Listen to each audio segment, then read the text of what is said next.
اب مسئلہ نمبر تیسرے مسئلے میں ہم آ گئے ہیں کہ جی تقلید اگر کوئی ترک کرے، مجتہد ہے نہیں، عوام الناس میں سے آئے یا طالب علم ہے، تقلید ترک کر کے احتیاط پر عمل کرے، کیا اس طرح کر سکتا؟ جائز ہے، ہر ایک کے لیے احتیاط پر عمل کرنا جائز ہے، تو عوام ہو یا طالب علم ہو۔ یہ اور بات ہے کہ عوام کے لیے احتیاط کو سمجھنا تھوڑا مشکل ہو جاتا ہے۔ ابھی آگے آئیں گے نا موارد، جہاں ہم احتیاط والا رستہ نکالیں گے تو آپ کو پتہ چلے گا کہ یہ عوام کے بس کی بات نہیں، عوام کے لیے بہت مشکل ہے، یا کچھ ایسے لوگ عوام الناس میں سے ہیں جن کا دین سے اتنا تعلق نہیں، ان کے لیے تو ایک قسم کا محال ہے کہ وہ احتیاط والا رستہ ڈھونڈیں۔ عمل کرنا تو اپنی جگہ، احتیاط والا رستہ ڈھونڈنا ان کے لیے محال ہے کہ اس طرح میں احتیاط ہے یا اس میں احتیاط ہے۔ مثلاً ابھی دیکھو، آسان مثال آپ کو دیں جہاں پر احتیاط تک ہو سکتا ہے، احتیاط سمجھ جائے عوام میں سے کوئی بندہ کہ ایک مجتہد کہہ رہا ہے مباح ہے، دوسرا کہہ رہا ہے اپنا، ایک کہہ رہا ہے مستحب ہے، دوسرا کہہ رہا ہے واجب۔ اب احتیاط کس میں ہے؟ یہاں کوئی احتیاط والا رستہ نکال سکتا ہے؟ ہاں، تو وجوب کے والے کے مطابق چلیں تو استحباب والے کے مطابق بھی چل گئے ہیں، یا استحباب والے کے چھوڑو، ایک مباح کہہ رہا ہے کہ کرو نہ کرو تمہاری مرضی، دوسرا کہہ رہا ہے واجب ہے، تو آپ اگر واجب والے کے مطابق چلیں تو مباح کہنے والا آپ سے ناراض نہیں ہو جائے گا، وہ کہہ رہا ہے کرو تو کر سکتے، تو آپ نے کر دیا، تو اس وجوب والی طرف جانے میں ایک نے بات کا کہا، دوسرے نے حرمت کا کہا، تو حرمت والے کی تقلید، حرمت والے کے مطابق عمل کرنے میں احتیاط ہے کہ جو حرمت والا ہے وہ بھی راضی ہو جائے گا، اور جو کہہ رہا تھا مباح ہے تو وہ بھی یہی کہہ رہا نا کرو یا ترک کرو، تو ہم نے ترک ہی کیا، تیری مان لیا اور اس کی بھی مان لیا، سب کو راضی کرنا ہے۔ تو احتیاط میں سب کو راضی کرنا ہوتا ہے، جتنے احتمال ہوتے ہیں ان سب کے مطابق چلنا ہوتا ہے۔ اچھا، کچھ روایات آپ کے سامنے آ گئی ہیں جو یہ حکم دے رہی تھی، کچھ یہ حکم اور کچھ تیسرا، ایسے طوائف آئیں گے، گروہ آئیں گے، ایک روایت کا گروہ یہ کہہ رہا ہے، دوسرا یہ کہہ رہا ہے، تیسرا یہ کہہ رہا ہے، درمیان میں آپ نے احتیاط والا رستہ ڈھونڈنا ہے، تو اتنا آسان کام نہیں ہے، تو لہٰذا یہ عوام الناس کے لیے بہت ہی مشکل ہے یا متاثر ہے۔ یجوز ترک التقلید والعمل بالاحتیاط، ویسے ہم طالب علم جو ہے ہمیں اتنا ہو جانا چاہیے جب عہدہ چھوڑیں کہ ہم احتیاط پہ عمل کریں، تاکہ وہ فاضل نجا وہی ہوتا ہے نا جو اتنا ہو گیا ہے۔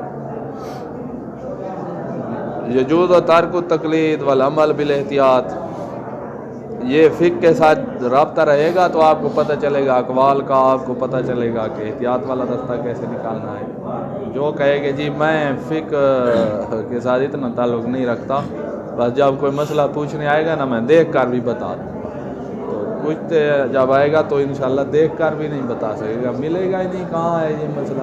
ہاں ممکن ہے ابھی مثلا آپ فتوے جب پڑھا رہے ہیں تو ان کے ساتھ ہمارے مبلغ بھی بتاتے جائیں، بات لمبی ہو جائے گی، ایک ایک مسئلے پہ پھر بیٹھے رہیں، پھر آپ کو پیچھے بولنا شروع ہو جائے گی اور آگے چلتے جائیں گے اور دورہ کرنے کا کوئی فائدہ ہی نہیں۔ ابھی آپ خلاصے لیں اور ان کو یاد کریں نا، جب بڑے ہو جاؤ گے تو پھر انشاءاللہ اور آگے آئیں گے۔ ابھی آپ ایک قسم کے خلاصے لیں۔ اچھا، یجوز کچھ نہ کچھ پتہ چل رہا ہے، ٹھیک ہے جی۔ یجوز ترک التقلید والعمل بالاحتیاط، تقلید ترک کر کے احتیاط پر عمل کریں جائز ہے آپ کے لیے، کیونکہ اس میں آپ جس کی تقلید کرنی چاہیے اس کو بھی راضی کر رہے ہوں گے اور دوسروں کو بھی راضی کر رہے ہوں گے۔ وہ ایک بندہ ووٹ دینے گیا تھا تو اس نے صاحب کو دے دیے، بیلٹ پیپر پہ صاحب کے آگے مہر لگا دی، تو اس نے صاحب کو راضی کیا ہے۔ تو احتیاط بھی اسی طرح کی کوئی ایک چیز ہے، صاحب کو ہی راضی کرنا ہوتا ہے۔ کہاں تھے؟ ہاں، احتیاط پہ عمل کر سکتا ہے، سواء اقتضا تکرار، یہ والا احتیاط جو ہے ہو سکتا ہے کہ تکرار کا تقاضا کر رہی ہو، مثلاً ایک مجتہد قصر کا کہہ رہا ہے، دوسرا تمام کا، تو آپ پوری بھی پڑھ لیں اور وہی ظہر کی نماز قصر بھی پڑھ لیں، عصر کو بھی اسی طرح 2 دفعہ پڑھ لیں تو تکرار ہو جائے۔ کما اذا تردد الصلاۃ بین القصر والتمام، تو یہاں پر آپ احتیاط کیسے کریں گے کہ آپ تکرار قصر بھی پڑھ لو پوری بھی پڑھ، ایک ہی نماز۔ عاملہ یا کبھی ایسا ہوگا احتیاط جو ہے وہ تکرار کا تقاضا نہیں کر رہی ہوگی۔ اب دیکھیں، کما اذا اعتمد وجوب الاقامہ فی الصلاۃ، اختلاف ہو گیا ہے نا علماء کا، کچھ کہہ رہے ہیں مستحب ہے، کچھ کہہ رہے ہیں واجب، تو آپ کو احتمال آ گیا نا، ہو سکتا ہے واجب ہو، اور ایک طرف کہہ رہی ہے استحباب، تو یہاں آپ واجب والے کے مطابق اگر چل پڑے نا تو احتیاط بھی اسی میں آئے۔ مستحب والے کے مطابق چلنے کا معنی یہ ہے کہ چھوڑ دیں، لیکن آپ نے نہیں چھوڑی، آپ واجب والے کے مطابق چلے ہیں، تو آپ اس کو بھی راضی کر لو گے جو استحباب کا قائل ہے، اور اس کو بھی راضی کر لو گے جو وجوب کا قائل ہے۔ چھوڑو نہیں، استحباب والے کے مطابق چل کے چھوڑ دی تو واجب والا راضی نہیں ہو۔ کہا اس طرح بھی ہو سکتا ہے کہ آپ ایک ہی دفعہ عمل کرو اور دونوں کو راضی کرو، یہ جیسے اقامت والے۔ لیکن تمجیز ما یقتضی الاحتیاط التام، تمیز دینا جس کا احتیاط، مکمل احتیاط جس کا تقاضا کر رہی ہے، اس رستے کو تمیز دینا کہ اس طرح احتیاط ہے، یہ تمیز جو ہے متاثر محال ہے، او متاثر غالباً علی غیر المتفقہ، یا بہت مشکل ہے کثیر من الاحکام میں، غالباً یعنی اکثر اوقات بہت مشکل ہوگی، علی غیر المتفقہ، غیر متفقہ پر یعنی عوام پر۔ متفقہ جو ہے وہ جس نے کوئی ٹائم لگایا یا نجف میں، وہ ڈھونڈ لے گا راستہ، عوام جو ہے وہ مشکل، یا طالب علم عوام بن کے رہا ہے 8-10 سال، یہ بھی اسی حال میں ہوگا۔ کما ان ہناک موارد یتعذر فی الاحتیاط، اچھا کچھ ایسے موارد ہیں جہاں اصلاً احتیاط ہی محال ہوتی ہے، پھر وہاں تقلید ہی کرنی پڑتی ہے۔ وہ کیسے؟ مثلاً ایک مجتہد کہہ رہا ہے جمعہ واجب ہے اور دوسرا کہہ رہا ہے حرام ہے، ایک واجب عینی کا کہہ رہا ہے اور دوسرا حرام کا، اب یہاں کیسے احتیاط کریں؟ چھوڑتے ہو تو واجب والا راضی نہیں ہوتا، جو پڑھتے ہو تو حرام والا راضی، یہاں کوئی راستہ ہی نہیں ہے احتیاط ہے۔ اب یہاں پر کرنی تکلیف پڑے گی، متفقہ کو بھی کرنی پڑے گی، کیونکہ امر دائر بین المحظورین ہو گیا ہے، جب دوران بین المحظورین ہو تو وہاں پر احتیاط نہیں ہو سکتی، یا وجوب اور یا حرمت، اور کہیں دوران نہیں ہوتا، وجوب اور حرمت میں یہ دوران بین المحظورین، معذور پہچانتے ہو نا، یعنی اس کی مخالفت بھی ممنوع ہے اور اس کی مخالفت بھی ممنوع، تو اب کہاں جاؤں؟ یہ وجوب اور حرمت والی صورت میں بنتا ہے۔ کما ان ہناک موارد جو تعذر فی الاحتیاط، کچھ ایسے موارد ہیں جہاں پر احتیاط ہی محال ہے متفقہ کے لیے۔ کیوں بھائی؟ وہی یہاں مثال نہیں لکھی، ہم مثال آپ کو دے رہے ہیں کہ علم اجمالی آپ کو ہو گیا ہے، یہ کہہ رہا ہے شیعہ کے 2 دھڑے ہو گئے علماء کے، کچھ کہہ رہے ہیں کہ یہ حرام ہے اور کچھ کہہ رہے ہیں کہ یہ واجب ہے، تو اب یہاں پر آپ کہاں جاؤ گے؟ تو یہاں محال ہے۔ اور مثال کہا محال کی بھی ایک آپ کو دے دیتے ہیں، ابھی آگے اس کی مثال بس یہی تھی دائر بین المعذورین کی، اور ادھر دیں گے دیکھو ولاء لکون، ایک اور محال ہونے کی مثال، احتیاط کے محال ہونے کی، ولاء لکون الاحتیاط من جہتہ معارضا للاحتیاط من جہت اخری، یہاں اور مثال ہمیں بنانی پڑے گی اس لائن کی کہ ایک طرف احتیاط کرتے ہیں تو دوسری طرف کی احتیاط کے مخالف، ایک طرف احتیاط کریں، کمال کون الاحتیاط من جہہ معارض للاحتیاط من جہت اخری، کہ ایک طرف احتیاط کریں تو دوسری طرف احتیاط کے مخالف ہو۔ مثلا اس کی مثال دیکھو، مثال سے آپ کو سمجھ جائے گی۔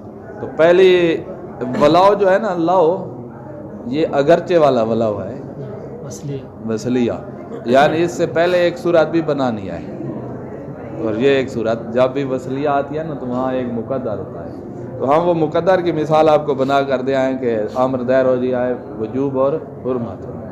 ایک طائفہ من شیعہ کہہ رہا ہے علماء کا، مجتہدین کا، کہ جمعہ واجب ہے، دوسرا حرام ہے، اب یہاں پر امر دائر بین المحظورین ہو گیا ہے۔ ولاء والی جو مثال ہے یہاں اس طرح مثال بنے گی، وجوب، حرمت اور اباحت، 3 گروہ بن گئے ہیں، ایک وجوب کا کہہ رہا ہے، ایک حرمت کا کہہ رہا ہے، ایک اباحت کا کہہ رہا ہے۔ اب وجوب اور اباحت میں اگر احتیاط کرنی ہو تو آپ کس طرف جائیں گے؟ وجوب کی طرف جائیں گے، اور وجوب اور حرمت اور اباحت میں احتیاط کرنی ہوگی تو آپ کہاں جائیں گے؟ حرمت کا قائل ہونے میں احتیاط ہے۔ اب یہ والی ایک احتیاط ہے اور ایک یہ والی احتیاط ہے، تو یہ یہاں 2 احتیاطیں آپس میں ٹکرائیں گی۔ پھر سنو، دو احتیاطیں ٹکرا رہی ہیں. پہلے تھا دو حکم ٹکرا رہے تھے، وجوب اور حرمت، اور ہم نے درمیان سے احتیاط نہیں کر سکتے تھے. وہاں جی وجوب اور حرمت ٹکرا رہے تھے، احتیاط نہیں کر سکتے. آسان تھا نا، دائر بین الامرین تھا. جی یہاں پر احتیاط اور احتیاط ٹکرائیں گے. کیسے بھائی؟ ایک گروہ شیعہ کا کہہ رہا ہے اباحت کا، دوسرا گروہ کہہ رہا ہے وجوب کا، اور تیسرا گروہ کہہ رہا ہے حرمت. اب جب اباحت اور وجوب والے یہ دو آپس میں ٹکرا رہے تو احتیاط کس چیز میں تھی؟ وجوب میں، یعنی کرو، انجام دینے میں احتیاط تھی. اور یہی اباحت اور یہ حرمت ایک ہی موضوع میں تین گروہ ہو گئے ہیں.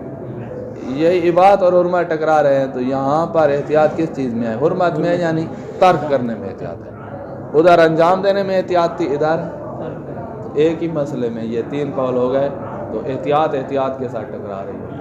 تو یہاں پر بھی احتیاط محال ہوگی. اور مثال کے ساتھ سمجھاؤں یا واضح ہو گیا؟ وہاں پر احتیاط نہیں ہو سکے گی، پھر ہم تقلید کریں گے. اس تین سروں والی مثال میں بھی احتیاط نہیں ہو سکے گی، ہم تقلید کریں گے. تو مسئلہ یہ چل رہا تھا کہ آپ تقلید چھوڑ کے احتیاط کر سکتے ہیں، لیکن دو موارد آپ کو ہم بتا رہے ہیں.